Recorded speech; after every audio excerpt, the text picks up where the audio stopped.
Assalamualaikum warahmatullahi wabarakatuh.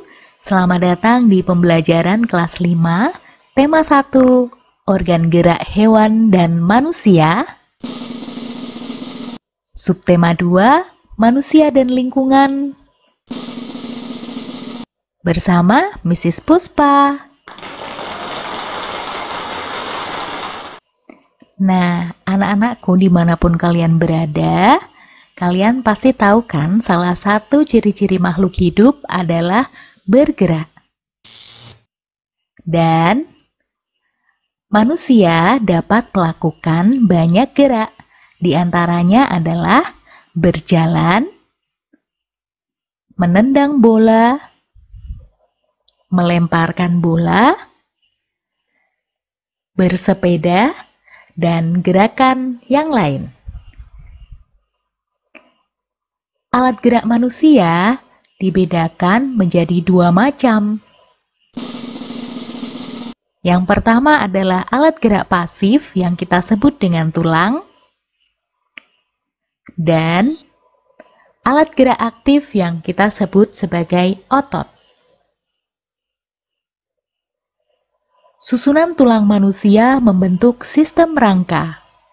Seperti yang bisa kita lihat pada layar, ini adalah rangka manusia yang dibedakan menjadi 3 bagian. Yang pertama adalah rangka kepala, rangka badan, dan rangka anggota gerak. Marilah kita mengamati nama-nama tulang pada manusia.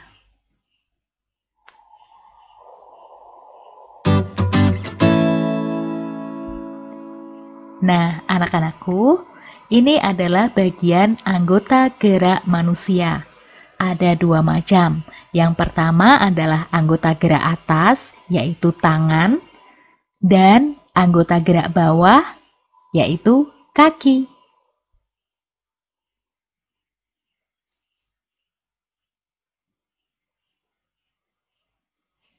Dan marilah kita melihat bersama-sama baca fungsi tulang pada tabel berikut ini.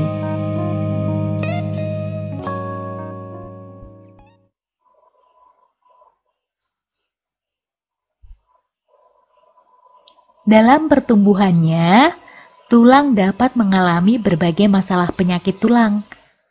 Salah satu contohnya adalah kelainan pada tulang belakang.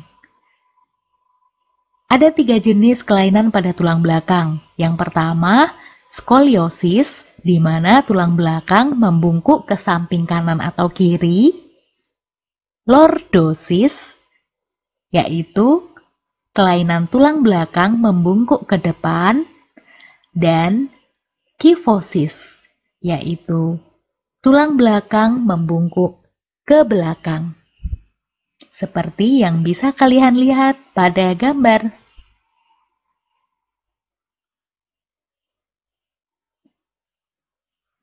Nah, anak-anakku, ada beberapa cara untuk merawat kesehatan tulang. Yang pertama, dengan olahraga secara teratur, makan makanan yang bergizi, dan berjemur di pagi hari.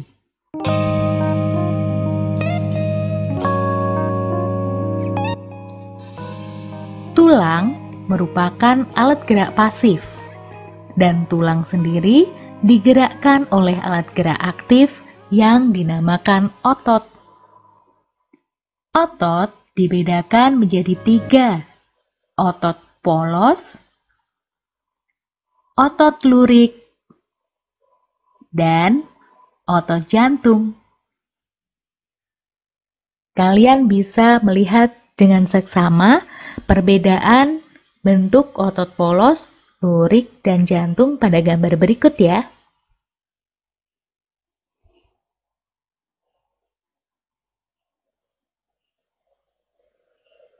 Nah, sekarang mari secara seksama kita mengamati tabel perbedaan otot polos, otot lurik, dan otot jantung berdasarkan bentuk, jumlah inti sel, gerak dan ketahanan, serta cara kerjanya.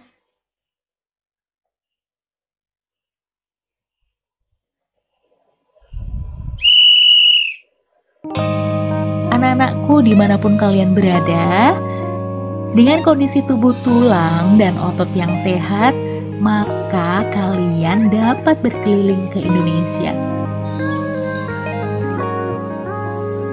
Nah, seperti yang sudah kalian lihat di peta Indonesia berikut, bahwa ada 5 pulau besar di Indonesia. Pulau Sumatera, Kalimantan, Jawa, Sulawesi, dan Papua. Kamu tinggal di daerah mana?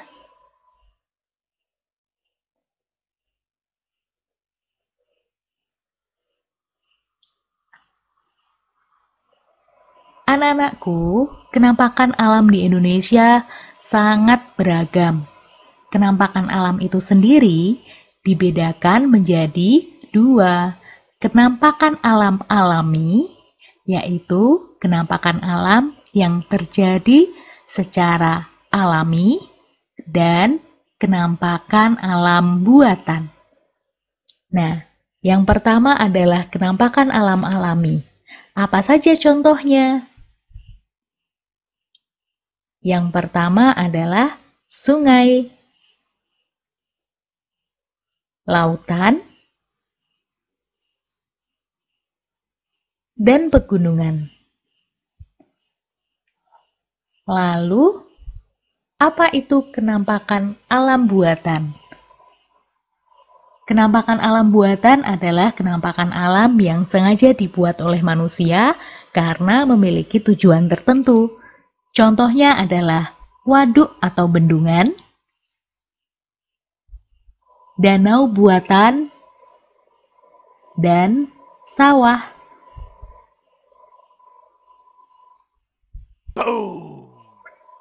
Adapun bentang alam yang ada di Indonesia, yang pertama adalah dataran tinggi,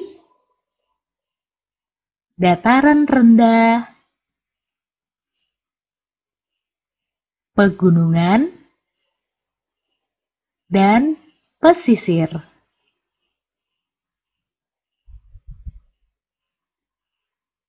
Nah, bentang alam yang bervariasi ini tidak lepas dari iklim di Indonesia. Keadaan iklim di Indonesia secara umum dipengaruhi oleh angin musim yang berubah-ubah setiap periode.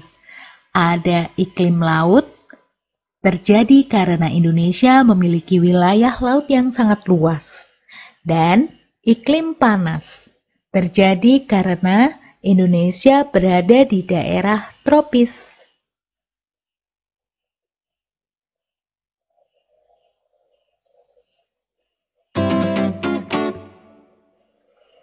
Bentang alam yang ada di Indonesia juga mempengaruhi keragaman flora dan fauna. Nah, mari kita lihat peta persebaran fauna yang ada di Indonesia yang tersebar di 5 pulau besar di Indonesia.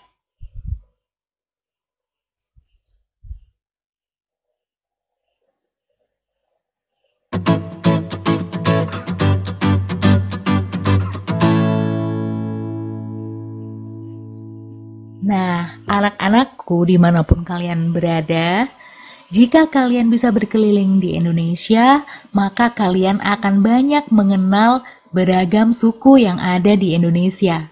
Mari kita perhatikan tabel nama suku bangsa dan daerah asalnya. Nah, kalian masuk suku mana ya?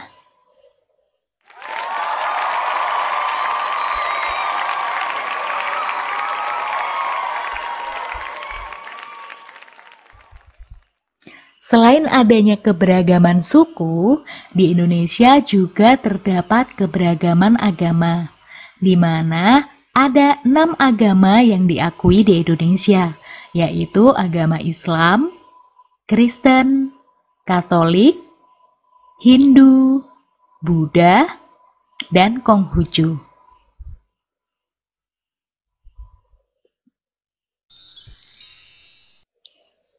Keberagaman Indonesia dipersatukan oleh sikap-sikap yang menganut Pancasila.